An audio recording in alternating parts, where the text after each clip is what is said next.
भरपूर मोड आलेल्या बाजरीचे खमंग असे खारवडे जे खातच राहावेसे वाटतात. खुसखुशीत आणि तितकेच पौष्टिक हे असतात. म्हणूनच आज मी तुमच्यासोबत परफेक्ट अशी बाजरीच्या खारवड्यांची रेसिपी शेअर करते. सगळी कृती अगदी सविस्तर तुमच्यासमोर मांडलेली आहे. त्यामुळे कुठेही प्रॉब्लेम तुम्हाला येणार नाही. साहित्यांचं प्रमाण सुद्धा अचूक दिले. चला बनवूयात. खमंग असा वाळवणाचा आणखीन एक पदार्थ, खुसखुशीत मोड आलेल्या बाजरीचे खमंग असे खारवडे. बाजरीचे खारवडे बनवणं फार असे अवघड नाहीयेत, पण काही स्टेप्स आहेत त्या आपल्याला जशाच्या तशा फॉलो कराव्या लागतात. यातलीच पहिली स्टेप बघू. तर इथे बरोबर 1 किलो भर मी बाजरी घेतलेली आहे. बाजरी आधी स्वच्छ निवडून पाखडून घ्यायची आणि आता ही बाजरी एखाद्या पातेल्यामध्ये किंवा एखाद्या खोलगट भांड्यामध्ये आपल्याला काढून घ्यायची आहे. घेतलेलं हे भांडं अंदाजापेक्षा थोडंसं मोठंच असायला हवं. आता सगळ्यात आधी 2 ते 3 पाण्याने आपल्याला बाजरी ही स्वच्छ धुवून घ्यायची. आता जेव्हा बाजरी धुवून घेत असतो त्यावेळेसच जी हलकी किंवा कुचकी बाजरी असते ना, ती थोडीशी वरती येते. अशी कुचकी बाजरी आपल्याला काढून टाकायची. अशीच ही बाजरी आपल्याला कमीत कमी 2 ते 3 पाण्याने स्वच्छ धुवून घ्यायची आणि ही वरती थोडीशी बाजरी तवंग येतोय की नाही, तो आपल्याला काढून टाकायचा आहे.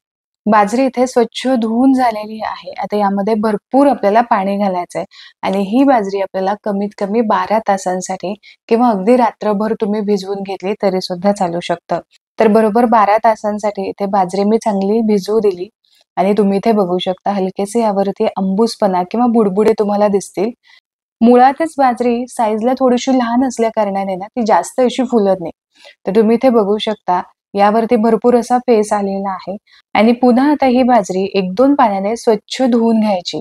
बाजरी इथे धुवून घेतलेली आहे आणि चाळणीमध्येच मी इथे बाजरी निथळण्यासाठी ठेवली आहे. बाजरीमधलं पाणी संपूर्णपणे निथळायला हवं यासाठी तासभर बाजरी आपल्याला अशीच ठेवून द्यायची आहे.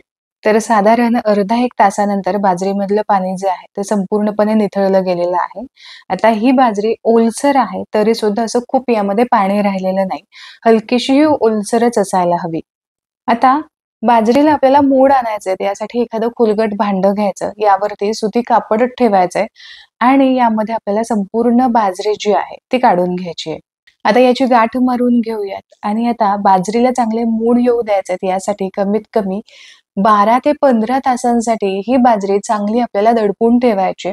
तर एखादी जिथे उबदार जागा आहे या ठिकाणी तुम्ही ठेवू शकता किंवा मग यावरती असं पॅक झाकण ठेवायचं. हवं असेल तर यावरती ब्लँकेट किंवा एखादा जाडसर टॉवेल तुम्ही अंथरू शकता. म्हणजे याला आतमध्ये छान ऊब बसेल. 15 ते 16 तासानंतर इथे तुम्ही बघू शकता बाजरीला चांगलेच मोड आलेले आहेत.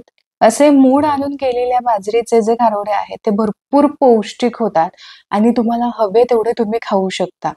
तुम्हाला अगदी जवळून दाखवण्याचा प्रयत्न करते. तर इथे तुम्ही बघू शकता मस्त या बाजरीला मोड सुद्धा आलेले आहेत. मोड आलेल्या या बाजरीमध्ये भरपूर मॉइश्चर आहे. यामुळे आपल्याला ही बाजरी थोडीशी कोरडी करून घ्यायची. म्हणून आहे या कापडावरतीच अर्ध्या तासांसाठी पसरवून ठेवायची म्हणजे हलकीशी ही कोरडी होते. अगदीच फॅन वगैरे लावायची खरंच गरज नाही. अशीच ही बाजरी अर्ध्या तासांसाठी मी सोडून दिली होती. आता ही बाजरी बऱ्यापैकी कोरडी वाटतेय. आता मिक्सरचं मोठं जार घ्यायचं. यामध्ये एक 4 ते 5 मूठ भरून आपल्याला ही बाजरी घ्यायची आणि ही आपल्याला चांगली भरड याची करून घ्यायची. म्हणजे अगदीच खूप पावडर सुद्धा करायची नाही किंवा खूप जाडसर सुद्धा ठेवायची नाही. हलकासा रवाळपणा यामध्ये असायला हवा. आता इथे मी आपली उकडीची जी चाळण असते तीच घेतली आहे. खाली मोठं भांडं ठेवलेलं आहे. बारीक करून घेतलेली ही बाजरी आपल्याला चाळून घ्यायची म्हणजे इन केस जर अख्खी बाजरी यामध्ये राहिली असेल तर ती जाडसर बाजरी सुद्धा पुन्हा आपल्याला घालून मिक्सरमधून फिरवता येईल. तर हे बघा अशी थोडीशी जाडसर बाजरी वरती राहते. तर ही जाडसर राहिलेली बाजरी पुन्हा आपल्याला मिक्सरच्या भांड्यामध्ये घालायची आणि पुन्हा ही नेक्स्ट बॅचमध्ये बाजरीसोबत दळून घ्यायची. तर इथे संपूर्ण बाजरीची भरड करून घेतलेली आहे आणि या पातेल्याच्या अंदाजानुसार बरोबर 1 पातेलं भरून ही भरड भरलेली आहे. आपल्याला तयार केलेली ही बाजरीची भरड मोजूनच घ्यायची म्हणजे मग पाण्याचा अंदाज सुद्धा अगदी परफेक्ट येतो. मोजून घेतलेल्या भांड्याच्या अंदाजानुसार बरोबर दुप्पट पाणी इथे मी गरम करण्यासाठी ठेवलेलं आहे. आता जोपर्यंत पाणी गरम होतोय तोपर्यंत एक छोटंसं वाटण तयार करून घेऊ.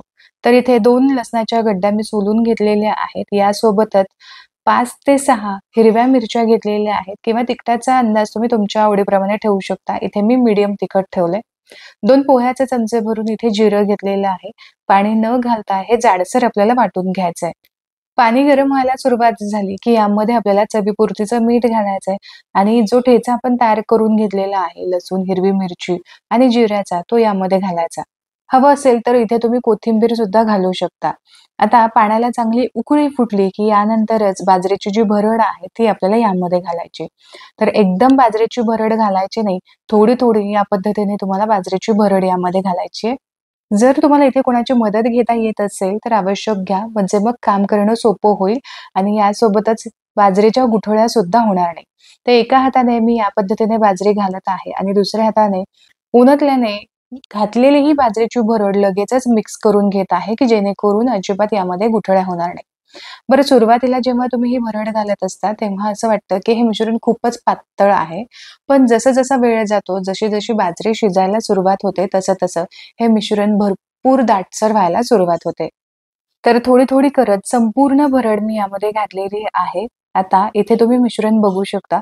सुरुवातीपेक्षा भरपूर असं दाटसर दिसतंय आणि जसं-जसं तुम्ही शिजवत जाल, तसं-तसं आणखीन जास्त दाटसर होईल. तर आपल्याला खूप जास्त सुद्धा शिजवायचं नाही किंवा अगदीच खूप कमी वेळेत सुद्धा शिजवायचं नाही. तर बरोबर मीडियम फ्लेमवरती 25 मिनिटांसाठी ही भरड आपल्याला चांगली शिजवून घ्यायची आहे. आता यावेळेसच यामध्ये आपल्याला खमंगपणा आणि पौष्टिकपणा वाढवण्यासाठी इथे भरपूर तीळ घालायचे. तर साधारण इथे मी एक छोटी वाटी म्हणजेच रेग्युलर वाटीच्या अंदाजानुसार पाव वाटीपेक्षा 2-3 चमचे जास्तच इथे मी तीळ घातलेले आहेत. तर बरोबर 25 मिनिटांसाठी हे मिश्रण सतत हलवत मध्यम आचेवरती मी चांगलं शिजवून घेतलं. एकदा तुम्ही यावेळेस चाखून घ्या म्हणजे तिखट, मीठ तुम्हाला यावेळेस लक्षात येईल. असंच हे मिश्रण सुद्धा गरम-गरम खायला खूप चविष्ट लागतं आणि पौष्टिक सुद्धा आहे. त्यामुळे असं सुद्धा तुम्ही खाऊ शकता.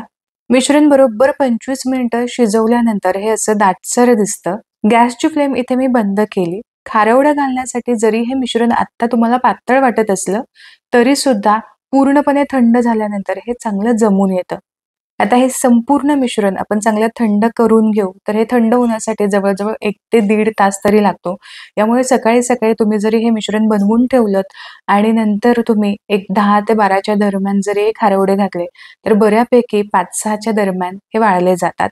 आता फक्त अधून-मधून एक लक्षात घ्या, की हे मिश्रण थंड होत असताना वरती याच्या पापडी जमली जाते. तर ही होऊ नये म्हणून अधून-मधून हे मिश्रण असं हलवत राहायचं. आणि आता एक दीड तासानंतर तुम्ही इथे बघू शकता मिश्रण बऱ्यापैकी असं जमून आलेलं आहे आणि भरपूर घट्ट सुद्धा झालंय. साईडला इथे मी पाणी सुद्धा घेतलेलं आहे. हाताला पाणी लावून घ्यायचं, थोडंसं मिश्रण हातामध्ये घ्यायचं आणि रेग्युलर आपण जसं सांडगे घालतो किंवा मोठ्या-मोठ्या साईजचे थोडेसे खारवडे घालून घ्यायचे. तशी बाजरी फार चिकट नसते, पण थोडीशी हाताला कोरडी होते म्हणूनच हाताला थोडंसं पाणी लावून घ्यायचं आणि सांडगे घालतो त्यापेक्षा थोडेसे मोठेच खारवडे ठेवायचे, म्हणजे खायला ते बरे पडतात. आता इथे मी प्लास्टिकच्या पेपरवरतीच इथे खारवडे घालून घेतलेत. हवं असेल तर साडीवरती, एखाद्या कापडावरती सुद्धा तुम्ही हे घालून घेऊ शकता. तर खारवडे थोडेसे जाड असतात, यामुळे वाळायला जवळ-जवळ 2 ते 3 दिवस तरी लागतात. इथे संपूर्ण खारवडे असे वाळून झालेले आहेत. यातले बऱ्यापैकी संपले सुद्धा आहेत. कारण हे खारवडे असेच खायला सुद्धा खूप टेस्टी लागतात किंवा थोड्याशा तेलामध्ये शॅलो फ्राय तुम्ही करून घेऊ शकता. संध्याकाळच्या चहासोबत म्हणा किंवा ताटामध्ये थोडंसं साईडला काहीतरी चुटूक-मुटूक आपल्याला हवं असतं. यासाठी सुद्धा हे खारवडे परफेक्ट ऑप्शन जातो. खारवडे थोडेसे तेलामध्ये शॅलो फ्राय करायचे, थोडेसे शेंगदाणे सुद्धा तळून घ्यायचे आणि गरमागरम चहावरती ताव सुद्धा मारायचा. तर आशा करते आजची ही रेसिपी तुम्हाला आवडली असेल. रेसिपी आवडली तर व्हिडिओला लाईक जरूर करा. तुमच्या मित्र आणि परिवारामध्ये ही रेसिपी नक्की शेअर करा. पुन्हा भेटूया अशाच एका पौष्टिक रेसिपीसोबत. तोपर्यंत स्वस्थ राहा आणि मस्त-मस्त खात राहा.